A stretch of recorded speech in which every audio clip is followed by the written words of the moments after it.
আসসালামু আলাইকুম। 7 বছর আগে আমি প্রচণ্ড ব্যস্ত সময় কাটাতাম হসপিটাল ও চেম্বারে। 7 বছর ধরে 2 সন্তান আছে এবং এক সন্তান মিসক্যারেজ হয়েছে।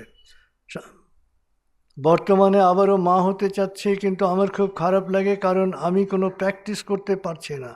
আগের মতো স্বাভাবিক জীবনযাপন করতে পারছি না।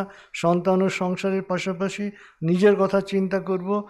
এমন স্বার্থপর মা কিভাবে হব আর কি। আসলে যখন আপনি মা হবেন তখন আসলে যদি আপনি সার্থক মা হতে চান, তাহলে স্যাক্রিফাইসটা আপনার দিক থেকেই করতে হবে।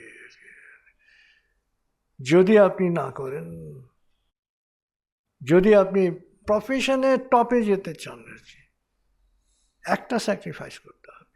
চাকরি করা আর প্রফেশনের টপে যাওয়া দুটো কিন্তু আলাদা জিনিস। আপনি মা হয়ে চাকরি করতে পারবেন, কিন্তু সফল মা হয়ে প্রফেশনের টপ পজিশনে যাওয়াটা খুব কঠিন।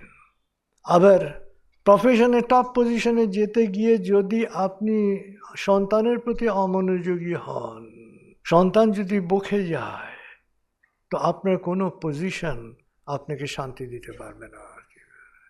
এটা হচ্ছে খুব নির্মম সত্য আর কি।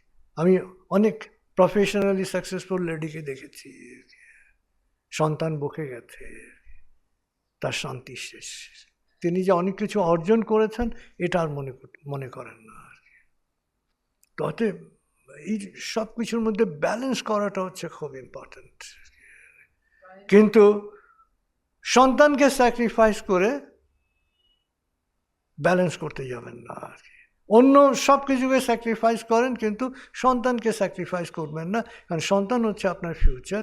সন্তান যদি সফল না হয়, ভালো না হয়, তাহলে আপনার অন্য সমস্ত অর্জন আপনার কাছে খুব ফিকে হয়ে যাবে তখন।